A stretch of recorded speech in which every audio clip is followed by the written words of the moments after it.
like this beginning part is how Kunti makes her appearance. But how does Kunti depart from this world? Not so well known. Very interesting. Part 2. So, Shurasena,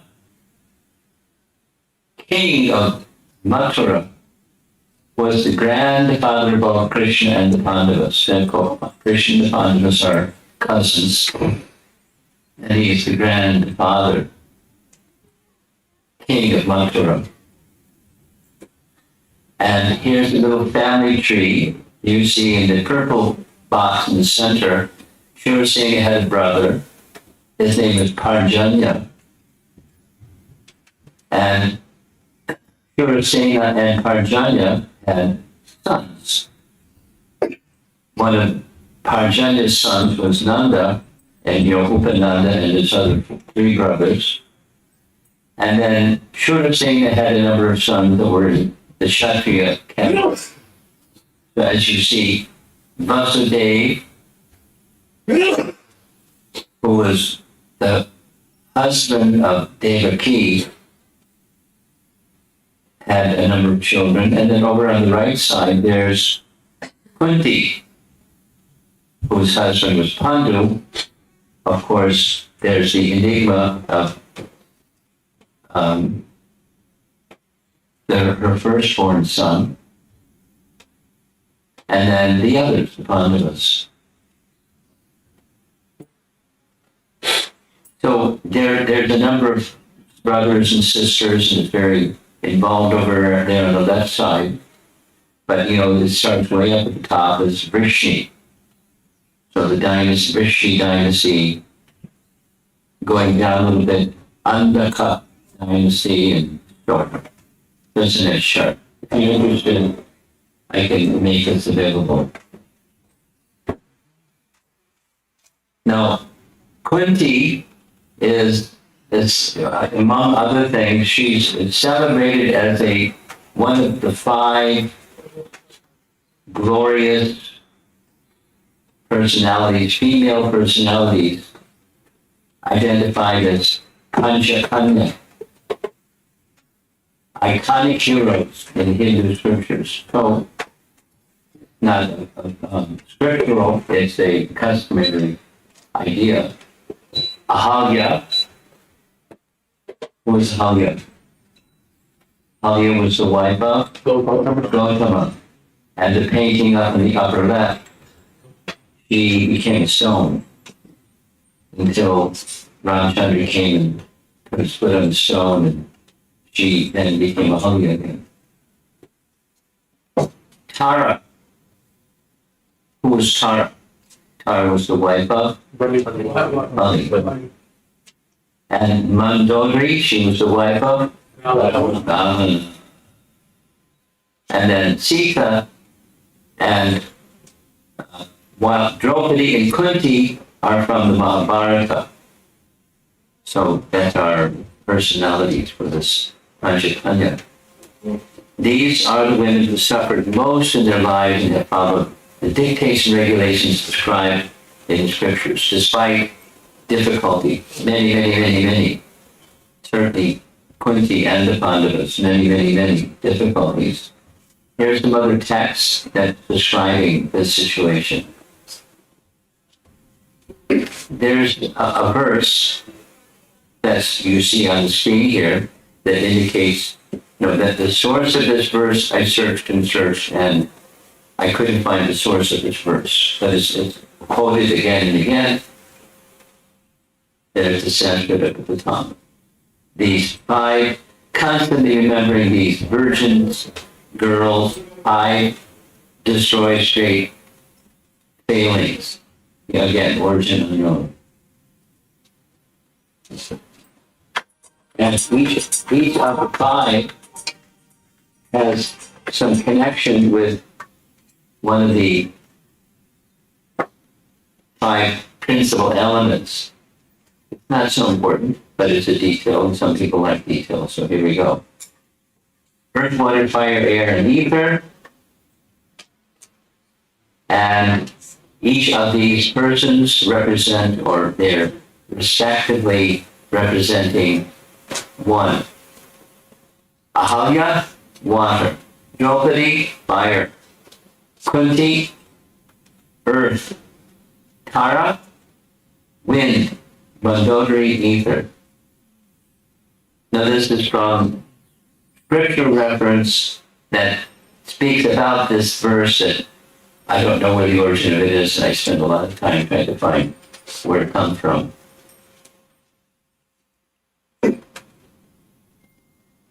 So Kunti, the tragic and heroic figure of Kunti emerges from this is commentary, this is Prabhupada's language, teachings of Queen Kunti. Teachings of Queen Kunti, a BBT publication. The tragic and heroic figure of Queen Kunti emerges from an explosive era in the history of ancient India. As related in Mahabharata, India's grand epic poem of 110,000 couplets, Kunti was the wife of King Pandu and the mother of the five illustrious sons, the mothers of Pandavas. So we hear about her in Srimad Bhagavatam and in Mahabharata. She was Vasudev's sister. Vasudeva was in prison, and Vasudeva and Devaki, as father and mother, gave birth to Krishna. So Kunti was sister. Her own father, Shirasena, had a friend. And his friend was Kunti Bhoja, also a king. And Kunti Bhoja was childless, and he particularly wanted a daughter. So, because Shirasena had a daughter, he made an arrangement which was not so uncommon. He gifted his daughter to Kunti Bhoja to care for as his own child. So therefore, Kunti became the daughter of Kunti Bhoja. That's how she got this name. Before she was Krita, then Kunti. This is from Mahabharata. Again, teachings of Queen Kunti. Prabhupada's BBT publication. The Mahabharata relates Kunti was gifted with beauty and character. She rejoiced in the law of Dharma and was great in her vows. So this is part of the Pancha Kanya manifestation. Despite difficulties, she maintained her vows always. She was a very dharmic lady, perfectly dharmic lady. She also possessed an unusual benediction. We all know what the usual benediction was. Once upon a time, Durvasa Muni came to the royal palace of Kunti Bhoja. And in the palace of Kunti Bhoja, it was Kunti's duty to look after Duryodhana. Durvasa Muni. So Durvasa Muni was so very similar to something we heard about how Radharani was serving Durvasa Muni so nicely. He gave a benediction. So he gave her a benediction because he knew that later in her life he would have difficulty conceiving children. And so he gave her a benediction. And the benediction was, at any time, here's a mantra, you explain to her how to chant the mantra. You chant this mantra, and you can call any deva and conceive a child through this deva. And he left. She was a young girl, woman, and curious. So in her curiosity, this is from the Bhagavatam 1:13. as a matter of inquisitiveness, she at once called for the sun god, who desired couplement with her, but she declined. But the sun god assured her immunity from virgin adulteration, and so she agreed to his proposal. As a result of this couplement, she became pregnant, and Karna was born by her.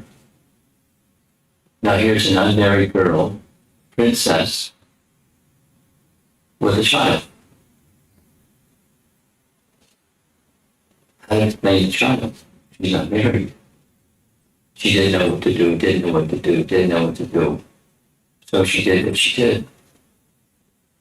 When the child was born, Kunti saw that he was adorned with bright earrings and a natural coat of mail or armor.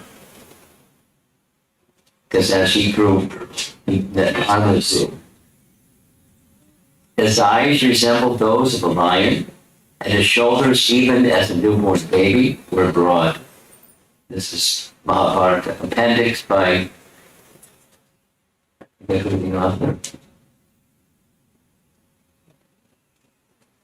Who's the author that wrote Mahabharata summarized? Krishna Dharma. Krishna Dharma. This is his writing. Although the deity, that's Surya, had assured her that she would remain a virgin, would believe it. How could it ever be acceptable for a maiden to have a child? So who is this child? Let's explore who this child was. His name was, he was given the name Karna, and he had a previous life. When he was born and grew up as Karna, he made friendship with Duryodhana. So he had this mixture of godly and the opposite of godly characteristics.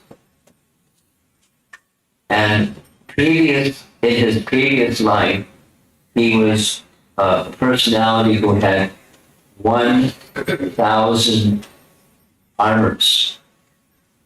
And his previous name was Dambodhava. Dambodhava. It sounds not nice. Dambodhava. So, Dambodhava was a demon. And he underwent great austerities.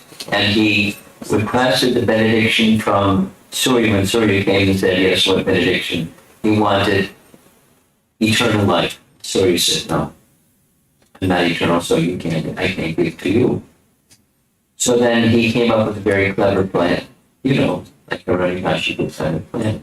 His plan was, I want you to give me 1,000 armors, and each time it would take someone 1,000 years of penance before they could engage in battle and be victorious. And when they were victorious, if they were victorious after 1,000 years of penance, they would die. And one coat of armor would go off. Then they had 999 remaining coats of armor. So in fact, he was invincible. And he spread terror with that power. He was a demon. Old Baba. And so he made havoc. This place, that place, the other place. And the demigods then made an appeal to the personality of Godhead. Their prayer was that a son could be born that could defeat old Baba. So, twins, or Nara and Narayan, were born of Murti. And they had a plan. The plan was, one of them would fight, one of them would engage in austerity for 1,000 years, and then one of them would engage in battle. And at the end of the battle, they would be victorious and they would die. One less coat of armor, and then the other would bring back to life again. And this went on 999 times. So Dambodhava, or Sahasra Kavasha, he went to Surya. Help! I only have one coat of armor left. It's Narayana have taken away the other 999. My immortality plan failed. So Surya made a commitment. The commitment was, the way that this commentary reads, Surya he was cursed to be born human for protecting Sahasra Kavasha the way that he did. And so he both combined Dambodhava, or Sahasra Kavasha, with one armor remaining, and Surya combined, so he had a mixed divine and demoniac personality. He took birth. So when Kunti called for Surya, the arrangement was made in carnival.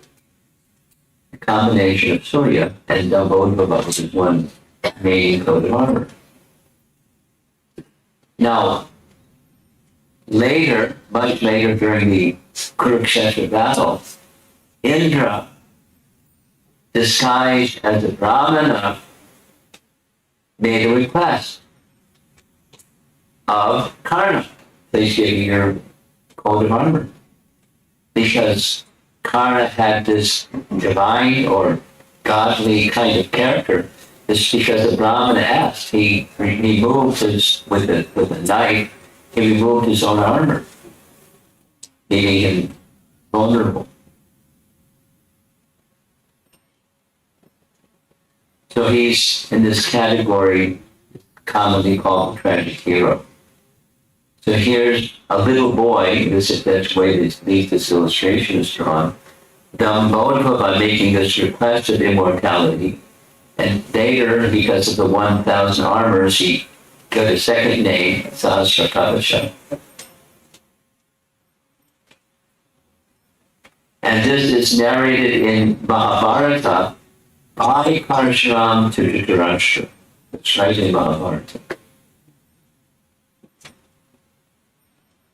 So 999 armors were removed by Narayan, born in Murti, and Dharma. And Murti was the daughter of Daksha, one of the daughters of Daksha. And their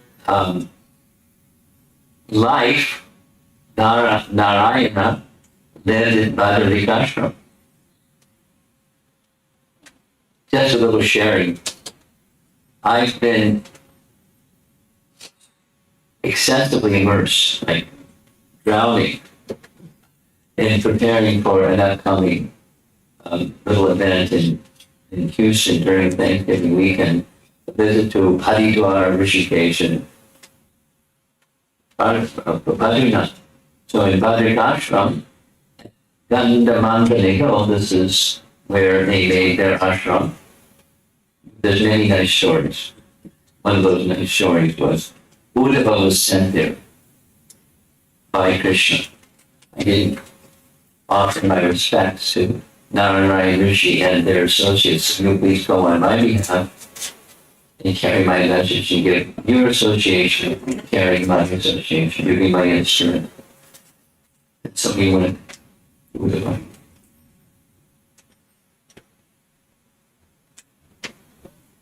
After Narayan removed the 999 armors, then this fulfillment was made that simultaneously Karna appeared and Krishna and Arjuna became Narayan, or Narayan became Krishna and Arjuna. Either way. And that's how the final Narayan defeat of Karna occurred. We'll hear more about that a little bit later. So poor Kunti, from Mahabharata, again, this is Krishna Dharma's appendix. She didn't know what to do. So she finally did something that she regretted later, but it was already done. She put the baby with his armor in a basket. Kunti finally concluded the baby had to be cast away. He was the great son of Surya. Surely Surya would protect him. Kunti prayed to Vishnu. So she's a Vaishnava, and she's respecting Surya as father. The father will take care of this boy. She put him in a basket and sent him along, floating along the Ganges. Now, how can a mother do that?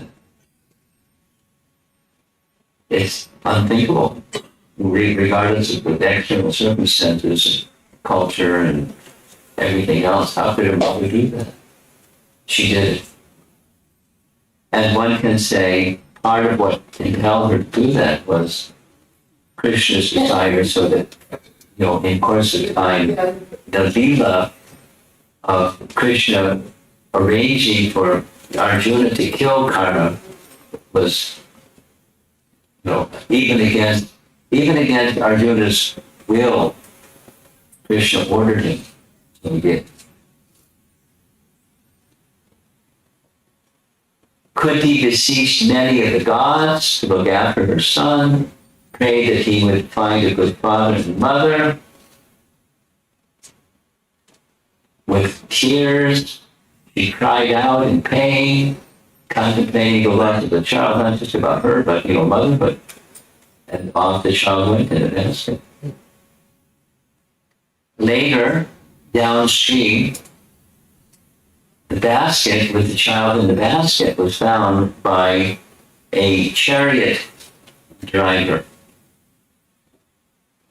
Adira was the chariot driver, and so Karna became known as the son of a chariot driver, which is a Shudra occupation. So he became branded by her. The Shudra with a coat of armor. But the spirit of a divine person like the Surya and a demoniac personality like Dambodha. Very puzzling personality. Very, very interesting, complicated story. So Kunti was not married. Then in course of time, because she was a princess, she had privileges to select her husband. When many other kings assembled, they saw Pandu, broad-chested, with eyes like a furious bull. This is Mahabharata. They considered him to be a second Indra. He outshone all the other monarchs like the sun, rising in the morning and obscuring the stars. Kunti saw the powerful Hastinapur monarch gazing at her. Her mind became agitated. Trembling with emotion, she walked slowly toward him and shyly placed a nuptial garland around his neck. So, when something like this happens, generally there's a fight. So here it is. And sure enough, there was a fight. And sure enough, Pandu won. And Kunti and Pandu became husband and wife. Now, Pandu, as we all know, he was son number 2. Dhritarashtra, Pandu, and what was the third one? Vidura. Well, because he went to the forest, because he liked, although he was the incumbent king, he liked being in the forest, So he went into the forest, and one unfortunate day when hunting, he shot an arrow, and the arrow happened to be a male deer, and the male deer was having union with a female deer. And when the male deer died, sure enough, it was the son of the sage who had the capacity to take different shapes, and took the shape of a deer, had a union with a female deer. So when Pandu came to understand what happened, he went to tell his father.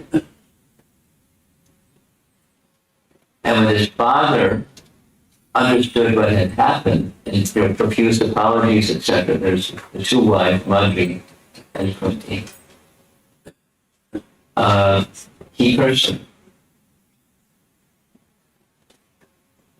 And the curse was, if you ever have union with your wife, you will instantly die.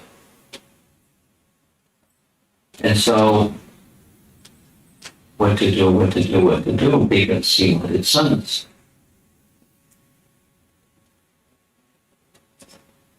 He was deeply repentant for the sin of killing the son of a sage, even though the circumstance was not to be done, even as a deer, while having union with a female deer, not to be done. I shall shave my head and cover my body with dust. Sorrow and joy will be equal to me. He's going to go down to contact renunciation. I will entirely renounce anger and shall be devoted to the good of all creatures. I will accept no gifts, and I will obtain my food by begging. In this way, I shall transcend the dualities of this world and rise to the highest regions where the Lord himself resides. Now, this Mahabharata makes this Vaikuntha and heaven. But get used to it, it's just what they do. And when Kunti and Madri heard, they wanted to go with him. Let us together accept the order of Vanaprastha, retirement to the forest. We shall be happy practicing asceticism with you.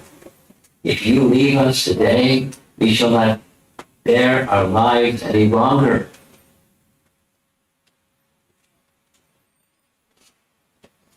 So he accepted. Along with his two wives, they entered a simple life of asceticism in the forest. And now he's living as an ascetic in the forest. He's the incumbent king. With his mind fixed only on salvation, Pandu lived quite simply at Sapta Srota. His two wives accepted the same vows he had taken, and thus all three lived joyfully on the mountain like celestials descended from the higher regions. Gradually over time, Pandu thought more about his situation. He would often perform Shraddha ceremony for the welfare of his departed ancestors. He has his own descendants. The Vedas state that such food offerings made to the gods on their behalf ensure their continued happiness in heaven. Pandu was concerned. He consulted with sages in the forest. What should I do? And based upon the advice, O sweet lady, O lady of sweet smiles, this is specifically for Kunti, I desire offspring, that I've lost my power of procreation. In such instances, the scriptures sanction that another worthy man may beget children on my behalf. Please, therefore, accept another man and conceive a child for me. For Kunti. The noble Kunti did not like Pandu's suggestion. She disclosed the benedictions that she received from Durvasa Muni. Pandu was overjoyed. In this way, the birth of the Pandavas took place, one after the next, till 2005. So the first child, that was the first son, the firstborn son, the eldest son, he called Dharma, Yamaraj. After worshipping him and repeating an incantation Durvasa had taught her, she united with Dharma and in time gave birth to a boy. As soon as the child was born, a voice with no visible source said, "This child will be called Yudhisthira, and he will be very virtuous. He will be splendid, determined, renounced, and famous throughout the 3 worlds." Pretty strong. One son. Second son, Bhima. Having been blessed with this virtuous son, Pandu then asked Kunti for a son of great physical strength. Kunti invoked Vayu, demigod of the wind, who begot the mighty Bhima. Upon Bhima's birth, the supernatural voice said, "This child will be the foremost of all strong men." And from babyhood, Bhima had strength. One of the narrations is some months after his birth, Kunti was sitting near the edge of a mountain cliff, and Bhima was asleep on her lap. Suddenly, Kunti heard a roar of a lion. She was startled, and she stood up, and the baby fell from the cliff and landed on the rocks below. She panicked. Quickly, she told Pandu. Pandu went down and found the baby alive and the rock was smashed. They understood this was the benediction that we heard. Thereafter, Pandu consulted with great sages in the forest and then asked Kunti to observe vows of austerity for 1 full year. At the end of this period, Pandu said to Kunti, "Beautiful one, Indra, the king of heaven, is pleased with you, so invite him to conceive a son." Arjuna. Then there's this celestial voice again. "This child will be as strong as Kartavirya and Shivi, and as invincible in battle as Indra himself. He will spread your fame everywhere and acquire many divine weapons." This prophecy bears fruit later. Many divine weapons, which were used during the Kurukshetra battle.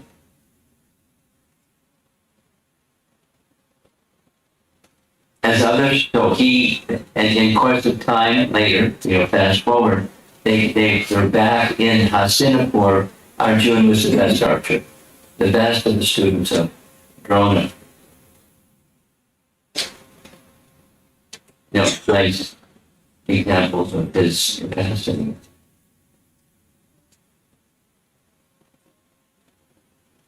Later, along with many, many, many nice gifts, Varuna, it's a long story. I didn't include the long story, but it goes back to Ramachandra's time and Dasratha's time, and this Gandiva bow was passed on through generations. Varuna somehow got the bow. Varuna gave the bow and 2 quivers to Arjuna. Later, much later, we'll hear this much later. I'll just narrate quickly. There was a situation when the Pandavas were in the forest, the 12 years, and Vyasadeva informed them that Duryodhana has been successful in getting the commitment of grandfather Bhishma, Dronacharya, and this one and that one on his side. You better do something. I understand there was this benediction that Arjuna will get great powers. great weapons, excuse me. So Yudhisthira gave him an instruction. Go into the Himalayas, engage in austerities, and it went on for some period of time. He did like Hiranyakashipu. He stood with his arms in the air and fire coming from his body, and eating next to nothing, and breathing once every 5 days or something like that. Like super austerities. The demigods were in great distress. In this case, they didn't go to Brahma, they went to Lord Shiva. Lord Shiva said, don't worry, it's the long narration, made short. I know who it is, it's Arjuna doing some austerities, I'll take care of it, don't worry about it. So what did Lord Shiva do? Lord Shiva came in the disguise of a hunter. You know the story? Some of you are nodding. It's in Mahabharata. So, long narration. There was a wild boar that came and started chasing. There's another, personality that assumed the form of a wild boar. And the wild boar was charging to attack Arjuna. Arjuna got his bow, arrow, shot boar. At the same time, the hunter shot boar. And then there's this dead boar. Then they started having an argument over who does the dead boar belong to, because I shot him, no, I shot him. And then they had a fight. There's a long narration. And it was the hunter was Lord Shiva. And this and that and this and that, and such a nice battle. Shiva finally said, Haribol, I am Lord Shiva. Can you please invite her very much? What would you like? I came up here in the Himalayas to get weapons. And I know you have a very, very powerful special weapon. The weapon that brings about the destruction of the universe. Can I have it? So Lord Shiva gave him this Pashupat Ashtra weapon and other celestial weapons. Agni, following the example of Lord Shiva, he gave weapons, and Indra gave weapons. And when he came back down the mountain, he had lots and lots of weapons which were to be used specifically to deal with the major battle that was brewing. And the powerful, super powerful, not only generals and warriors, but all their armies. Arjuna was equipped for the instruction of Vyas, for the instruction of Yudhisthira, and the benediction of the voice from the sky. There's lots of, Mahabharata-like details, but that's the basic storyline. So that three, and there's two more. So the two more sons, Pandu's junior wife, Madri, bore two sons named Nakula and Sahadeva. She requested, Kunti gave her the mantra, and she called the Ashwini Kumaras, and two sons were born. And there's no mention of a boy from the sky, what these two would be, but there's five. Nakula and Sahadeva. And as fate would have it, after some passage of time, Pandu became overwhelmed with lusty desire. He tried to have union with Madri, and he instantly died. King Pandu once fell into the grasp of Cupid's arrow, and while approaching his younger queen with such desire, he fell dead, fructifying the curse of the sage Kindama. Kunti prayed for strength. Somehow this was God's arrangement. The ways of providence were always mysterious, but what should be done? What was her duty? She gently stroked the head of her young co-wife and said, "Oh, Madri, there's only one recourse for me. Please allow me to ascend to heaven with our Lord. Rise up and raise our children. Give me the body and tightly embrace it. I shall enter fire. Well, Madri went out. She said, you will be a better mother. Let me do that. So they made a switcheroo. Kunti agreed to live. Madri entered into the funeral pyre. Srila Prabhupada's purport, not to enjoy life in the absence of her husband, only to give protection to the children. She had very, very strong motherly power and feature. I mean, it's just natural. Even with that natural motherly capacity, look what she did. So it's very enigmatic, very puzzling. Madri felt incapable of bringing up the children herself. Kunti would be a far better mother. Madri had seen her gentle dealings with the boys. She would surely treat them all equally. Madri begged Kunti's permission to enter the fire with Pandu. So there, as she's entering into the fire, with sages watching and Kunti watching, and now the husband is gone, the co-wife is gone, and 5 strapping boys are in her care. She consulted Vyas. Vyas said, go back to Hastinapur as quickly as you can. The rishis and Vyas specifically, go back to Hastinapur as quickly as possible. So she did. She followed the advice of the Brahmanas. Nice description. The large number of rishis, siddhas, and charnas formed a procession, walking ahead of Kunti and her sons. By their mystical powers, they all arrived at Hastinapur within a short time. Everyone was struck with wonder to see the brilliant rishis surrounded by siddhas and charnas.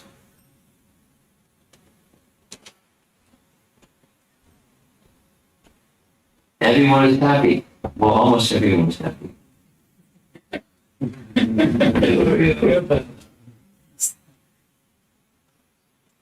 So Duryodhana, boys will be boys because they're close to the same age, different ages, but close to the same age. And boys will be boys, and so they did boy things, including wrestling. And guess who won? Playful, just tossing the boys up in the air. He wasn't, cruel.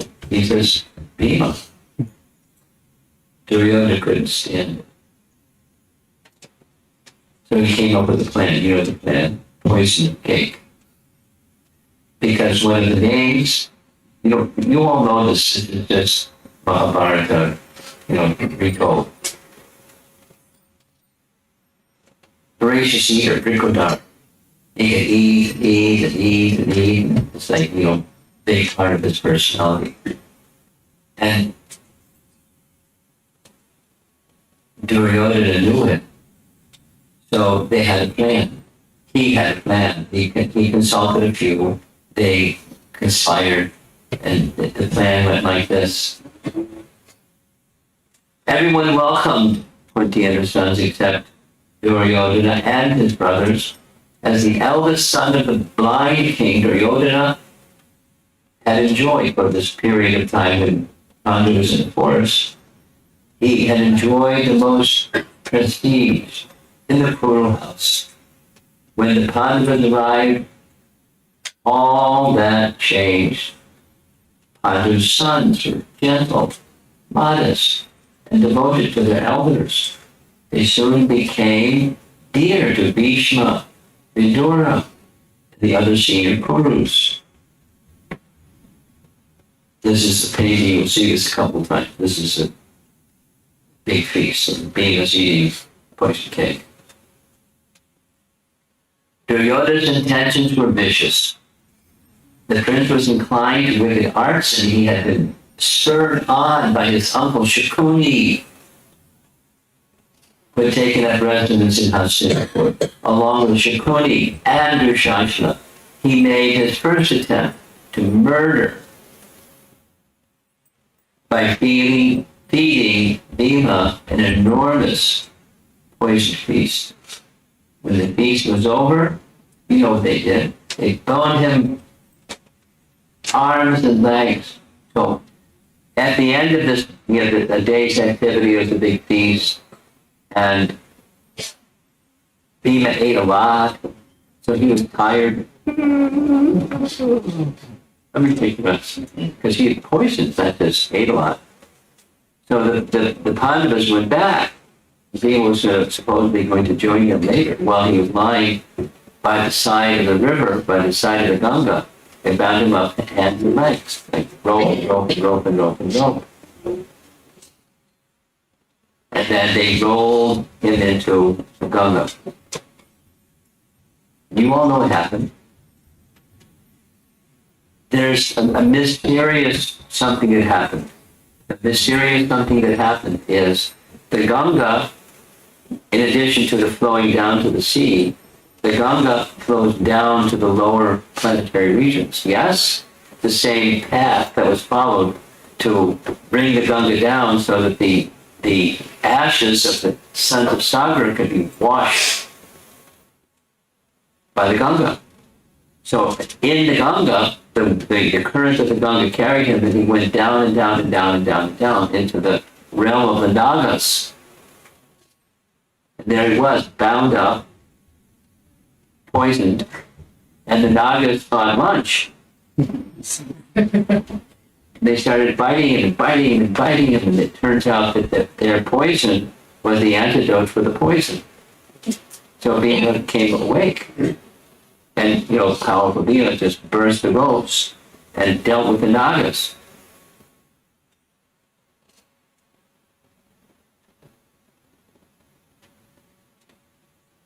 And then the Nagas came, some of the remaining Nagas came, and Bhima met Arka, who was a Kuru ancestor, a great grandfather of Shurasena, and he brought him pots of celestial nectar that increased his strength greater than 10,000 elephants. That's pretty strong. So here's Bhima wondering, where am I? Meanwhile, back in Hastinapur, the boys came, except for Bhima, and she began wondering and worrying. So she asked Vidura, this painting meant to indicate, she's speaking to Vidura, what to do. We know that Duryodhana was inimical. Maybe he killed Bhima. And Vidura said, there was a prophecy. The prophecy was that he would live a long life. All your sons would live a long life, so don't worry. Kunti hoped that Vidura would give her solace. His words were always deeply considered and comforting. Vidura did not disappoint her. Do not think in this way, O gentle lady. The great Rishi Vyasadeva has said that your sons will live long lives. His words can never be false, nor indeed can those of the gods who have predicted great future for your sons. So, comforted by Vidura's words, she waited and waited and waited and waited and waited, because Bhima's having a good time at Nagaloka. And on the ninth day, Bhima comes back. Early on the ninth day, they saw him running toward them as white silks flowing in the wind. And he told them all what happened. But she knew what happened. The poison and this and that. Yudhishthira said, because right now we've been away for a long time. Duryodhana has made his relationships. Now is not the time to take a stand. Just remain silent.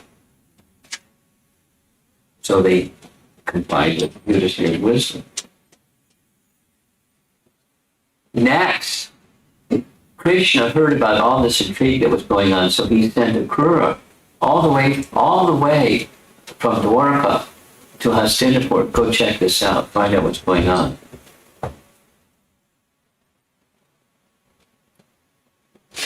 When Akrura came, this is a painting meant to show Akrura's arriving, she understood Krishna is thinking, Krishna is protecting us.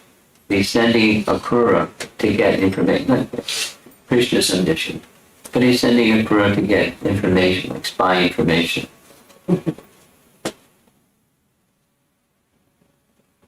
Next, again, the conspiracy to kill them. This time not just Bhima, but the House of Bhatt. Long story. There was a big festival, an annual festival that was held at Varanavata. And so Purochana, who was a pyromaniac, he knew how to build a house that would burn instantly. And so called the House of Bhatt. And so that house was built. The plan was they would go for this festival, and when they were in the house would be ignited. It would ignite instantly and burn everybody inside. So Kunti and the 5 boys. Fortunately for the Pandavas, Vidura was a member of the royal family. He heard the conspiracy. So Vidura informed in very puzzling language, he informed Yudhishthira what's going on. Here's the language. One who knows there are sharp weapons capable of cutting the body, although not made of metal, is not injured by them. He survives. Who understands that the consumer of wood and straw does not reach the dwellers of a hole in the forest. Always stay alert. One who keeps his senses under control can never be overcome by an enemy. Vidura to Yudhishthira. Now down below that looked like it's the Pandavas and Queen Kunti, and they're hearing his explanation.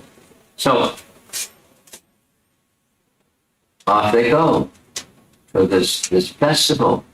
And Queen Kunti asked Yudhishthira, I couldn't understand, what was he saying? Did you understand what he was saying? And Yudhishthira could it's cold, but he could understand. And Vidura was saying, they're going to try to set us on fire.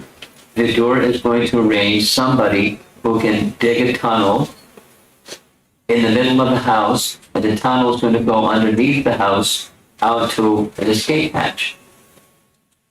And sure enough, after some days, a man who was skilled at digging tunnels built a big tunnel right in the middle of the house, and then the tunnel went to the side of the river.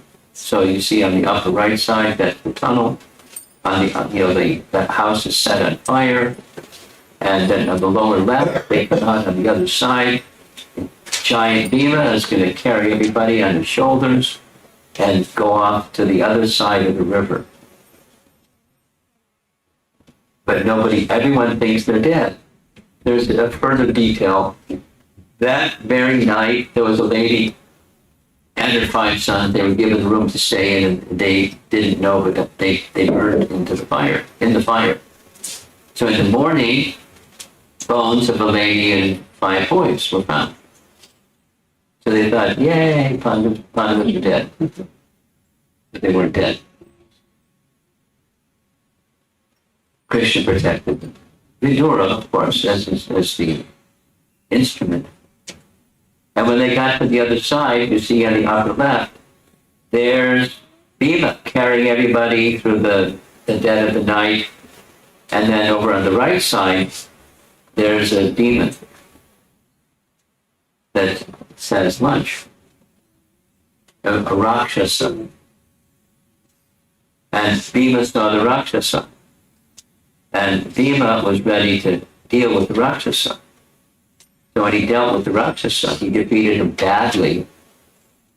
And then the Rakshasa had a sister. Here's the Hidimba is in the back right. You can see the letters there. And then there's Bhima with his family members. So a big battle with Hidimba, and he took care of Hidimba. Hidimba was killed. And then Hidimba had a sister. Her name was Hidimbi. And Hidimbi saw Bhima and said, woo, woo, woo, I want to marry you.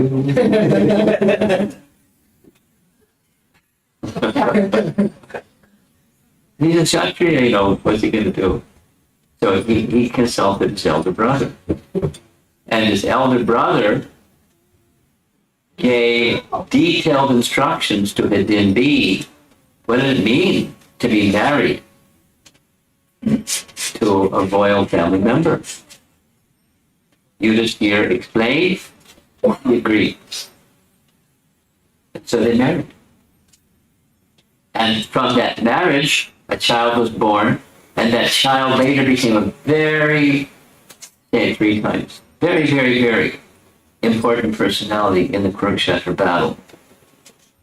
Bhima's son, the daughter of Bhima and Hidimbi, is Ghototkacha. Ghototkacha. Because Ghototkacha was sent by the Pandavas to deal with Karna, and Karna released a weapon to kill Ghototkacha that he could use only once. Then later was a battle with Arjuna, but he had a weapon that he could use only once. Ghototkacha was the receiver, but killed by Karna. Karna's a powerful guy. Ghototkacha was also a powerful guy. But Ghototkacha was very devoted to the Pandavas, naturally. So there they are, back in Hastinapur, everyone thinking the Pandavas are dead.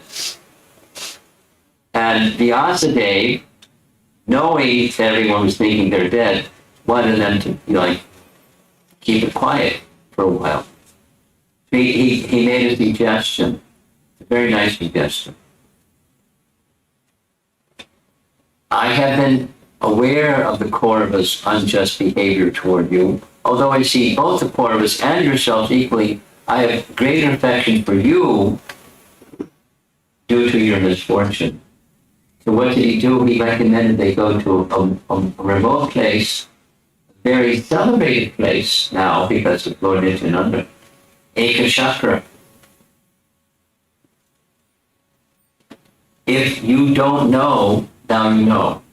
The birthplace of Lord Nityananda was Ekachakra. Before Nityananda was born at Ekachakra, the Pandavas went there under the direction of Yudhishthira of Vyasadeva. So there they go to Ekachakra. In fact, Vyasadeva took them to Ekachakra and gave them the following advice: describe yourself as brahmanas. Eat very simply as brahmanas eat very simply by begging alms here and there. And when I come back, then you can return back to Hastinapur, but not do you stay here till then. So they accepted the yas. They're under super vision of yas. So what happened, there's always some difficulty, right? What happened was, in Ekachakra, there was a demon. And the demon's name was Baka. Same name as Bakasura, but he's a different Bakasura.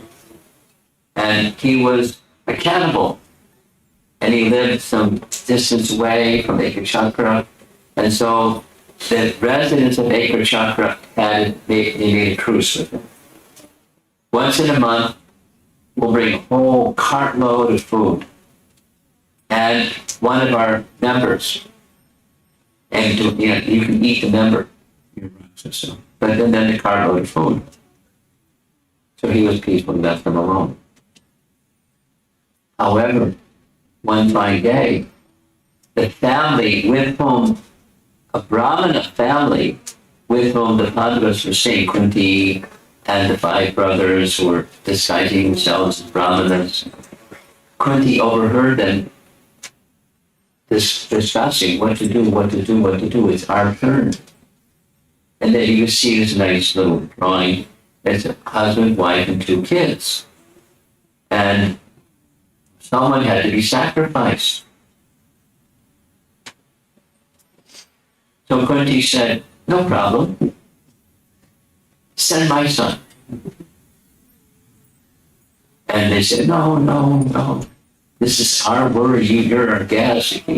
She said, you don't know my son. And so they had been living by begging. Finally, the family consented. And the cart was loaded. Bhima was driving the cart.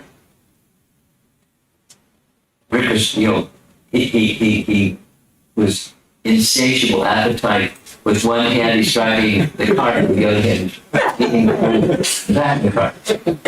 And by the time he got to where Baka was, the food was almost gone. And the demon became very angry. And so the demon started to attack Bhima. That was a mistake. And Bhima finished him. That's the end of Bakasura. And that's the end of this part 1. Because part 2 is Vyasa. They informed them, you can come back now. And there's a very, very special reason that you may be interested in. Draupadi is going to have her swayamvar. And maybe one of you can become married to Draupadi.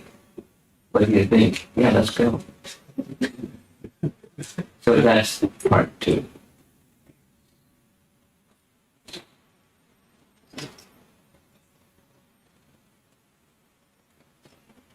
Let's turn the light on.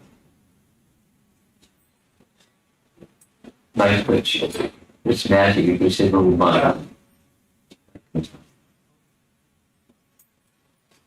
Now, many of you are very familiar with the story of Mahabharata and Queen Kunti and all this. Most of you, none of this is new. But it's certainly hear it again, and hear it again, and hear it again. It's nice.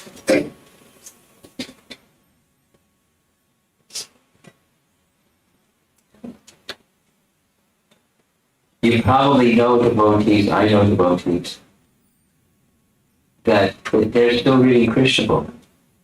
They know what's a Krishna book. It was published in 1970, Krishna book. And they're still reading it every day. Or, periods of time. Because it's the pastimes of Krishna and Krishna's loving devotees, they're ever fresh.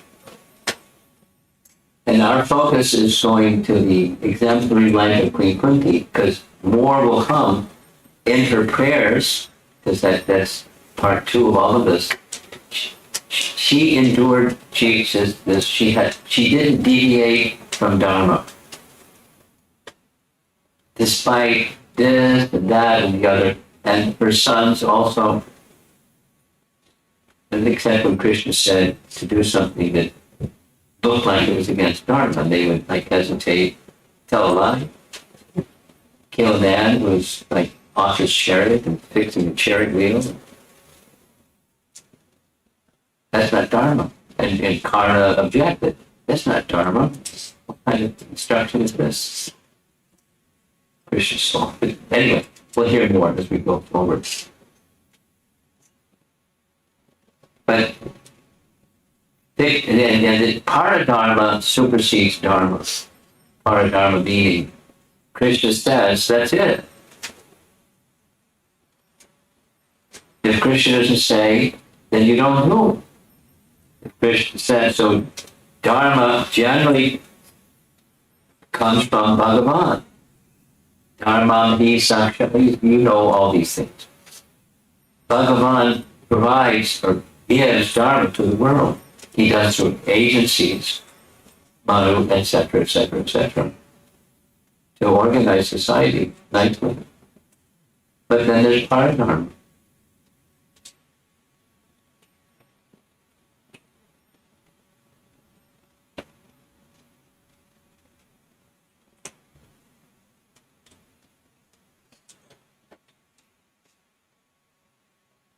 How many of you attended the last Gitanagari retreat where Garuda Prabhu and I spoke both in Gitanagari?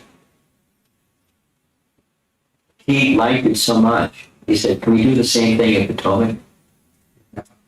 Because that's much closer to where I live and where I teach. So we're making a plan of doing the same thing. And my thought is to take passages from both Mahabharata and Ramayana and match the Paradharma feature of the personality of Godhead. That's what I'm meditating on presently. Because there are passages in Ramayana where it's like Maryada Purushottama, and he did this, and he did that, and he did the other thing. Maryada, that's ideal. Without, identifying the pastime. And yes, the answer is yes. He didn't deviate. And then how Krishna deals with that situation is yet another feature that worldly people don't understand.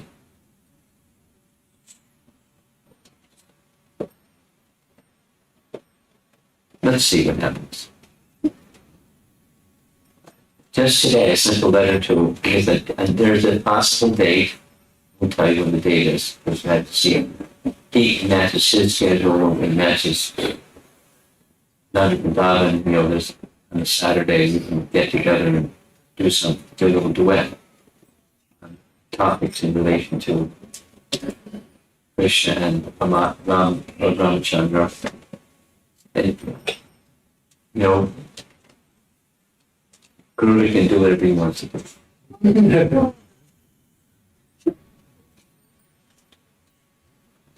So any comments or questions? It's 12 minutes before 8 o'clock. There's a lot of people in the audience, so I don't know how it's going to work, but we can try. Because once my experience is, the first question takes a while. And then it's 15 questions.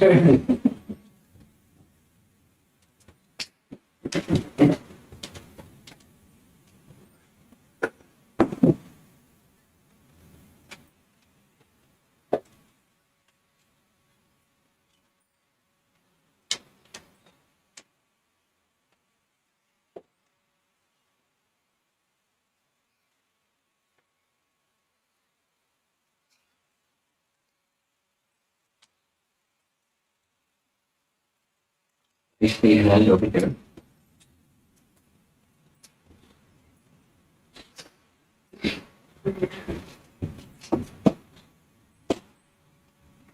Hare Krishna, Guru Maharaj, Guru Maharaj, I wanted to ask, what's the Paradharma Paragrasta? Yeah. You want to know what it is? Savai Pumsam Paro Dharmo Yato Bhaktir Bhoksaje. You know the verse? context. I like context. Context is Sutta is answering the sages of Naimisharanya question number one. Number one, what's the essence of all the Vedas? Answer, Savaikum Samparo Dharmo Paradharma. So the topmost, Prabhupada's language, Dharma means occupation. And Paradharma is transcendental occupation. What do you do in transcendence, or what do you do to attain transcendence? Both. The process and the goal. That's Paradharma.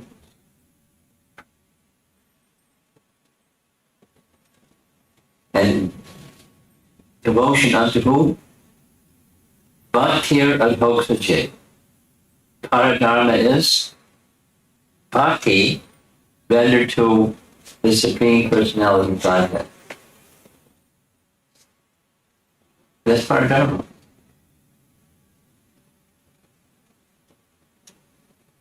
And for many people, that Dharma is my duty.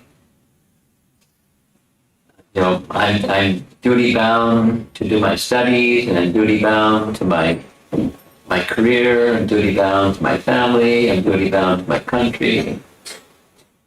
Things related to the temporary. And do them dutifully, do them dharmically, within the codes of Dharma. Paradharma is Bhakti Adhoksajaya. Simple. Over here.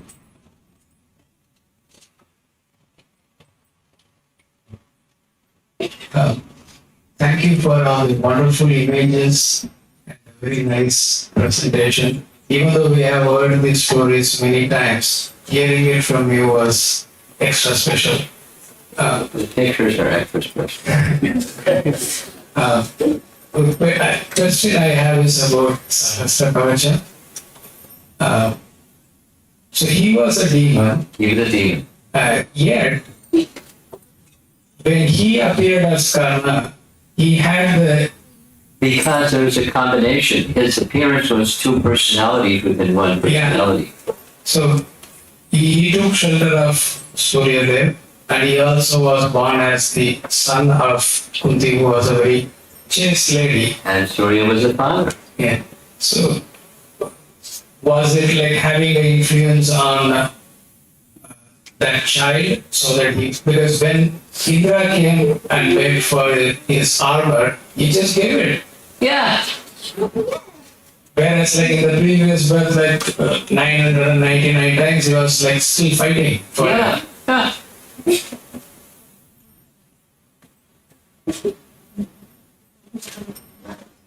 He had Surya's influence and Krishna's path on top of it all. The influence of Krishna's internal potency rules.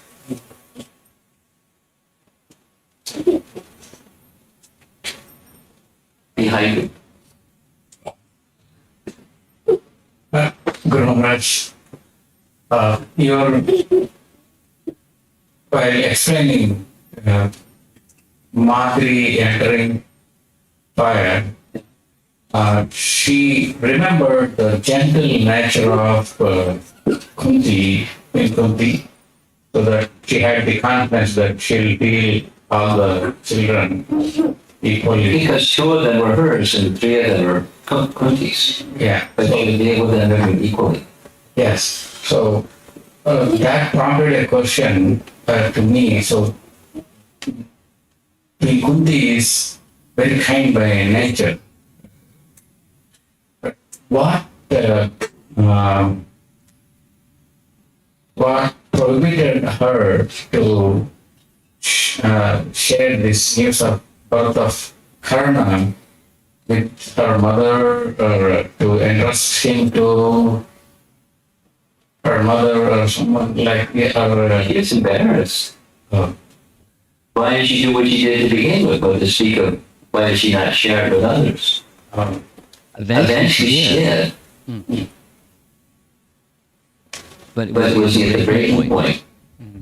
You know, It's, anyway, she she shared shared with with Karna. Karna. It was great risk. And Karna Karna like bit her bit her hand. hand.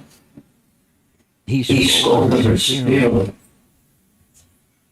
So, So, she was concerned that he might do that. Sure. So,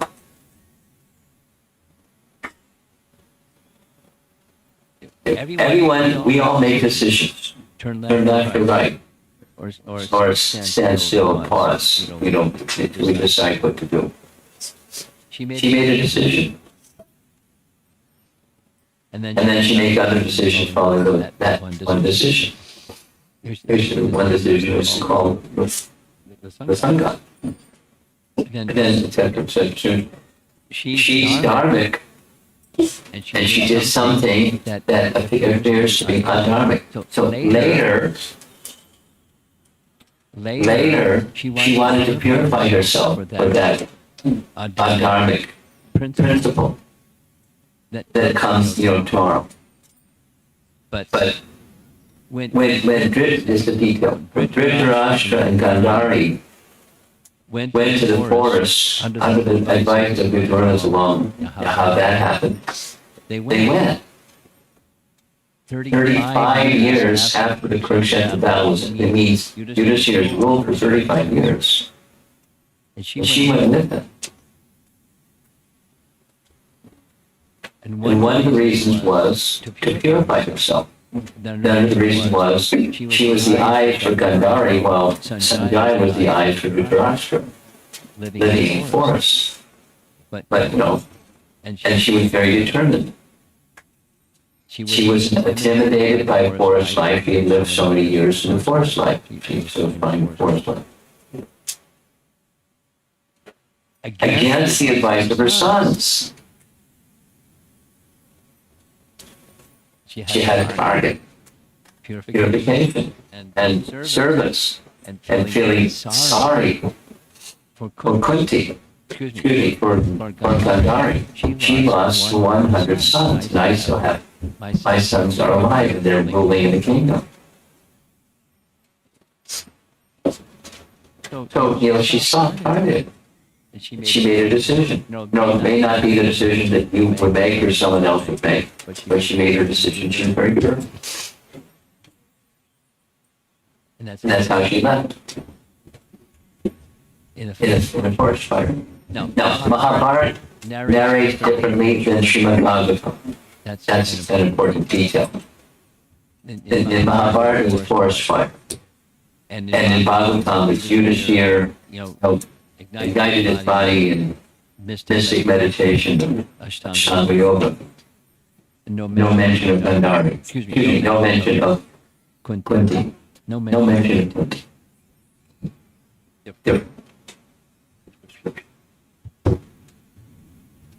Okay? Anyone else? Yeah. There's something way over on the side. Put your hand up again.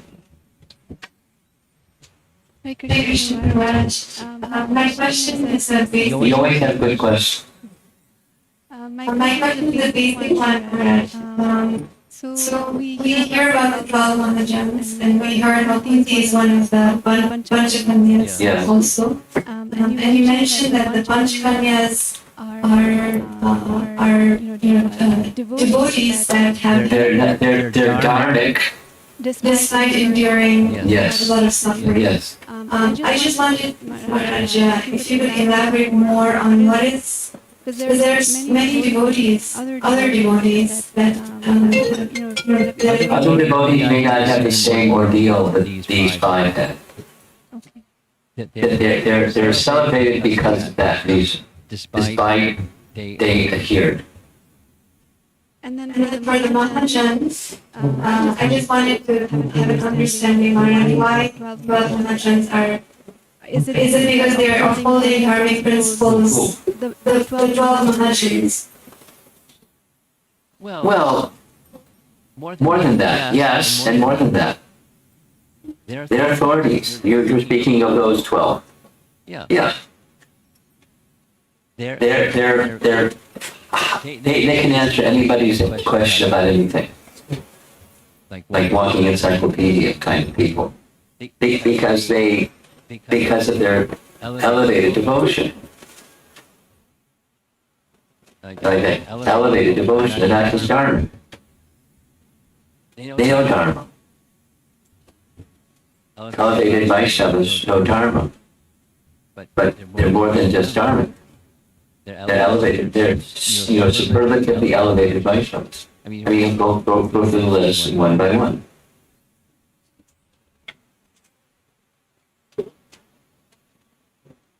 Does that respond to what you're curious about or not? Yes, Maharaj. I was just asking because it seems that the five ladies, the Panchakanyas, they are kind of the embodiment of how to, despite circumstances, which is very relevant for us. Yeah. Yes, it's very relevant to us. So especially for ladies. And so tribulation, difficult circumstance, severe difficult circumstance. I mean, imagine being married to Ravana.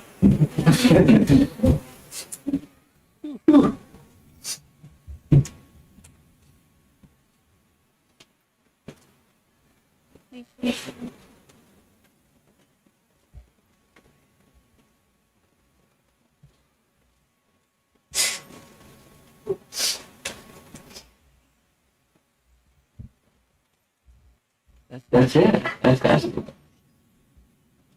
You have something further? Srila Prabhupada ki jai.